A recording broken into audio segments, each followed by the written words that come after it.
যুদ্ধের চেতনাকে বাস্তবায়নের লক্ষ্যে রাজপথ থেকে তৈরি হয়েছে এই কথাটি আমাদের মনে রাখতে হবে এবং মনে মনে ধারণ করতে হবে।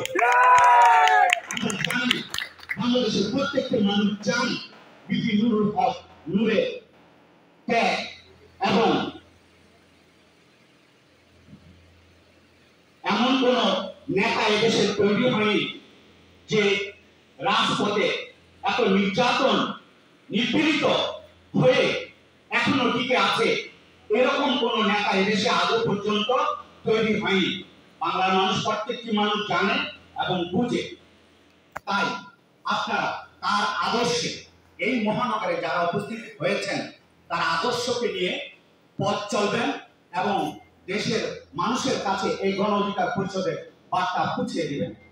আজকে আমরা এখানে যার আমন্ত্রণে উপস্থিত হয়েছি, তামান্না ম্যাডামের আমন্ত্রণে, এই ঢাকা মহানগরের আওতাধীন ঢাকা 15 আসন, এটা সংসদীয় আসন 15 আসন। এই আসনে তামান্না আপাকে নিয়ে আমরা স্বপ্ন দেখি, তামান্না আপাকে নিয়ে আমরা গর্ব করি।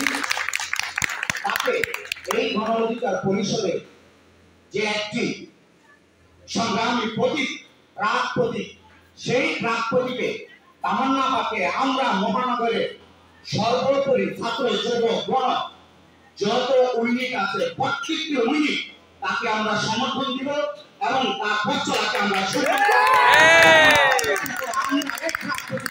সংসদ সদস্য হিসেবে তাকে আমরা নির্বাচিত করবো। এই জন্য আমরা বক্তব্য শেষ করছি। আপনারা ধৈর্য সহকারে আমাদের অন্যান্য যে কেন্দ্রীয় লিডাররা রয়েছে তারা বিভিন্ন সাংগঠনিক বক্তব্য দিবে, তাদের কথা আন্তরিকতার সাথে গ্রহণ করবেন। এই বলে আমার বক্তব্য শেষ করছি। জনতার অধিকার আমাদের অঙ্গীকার।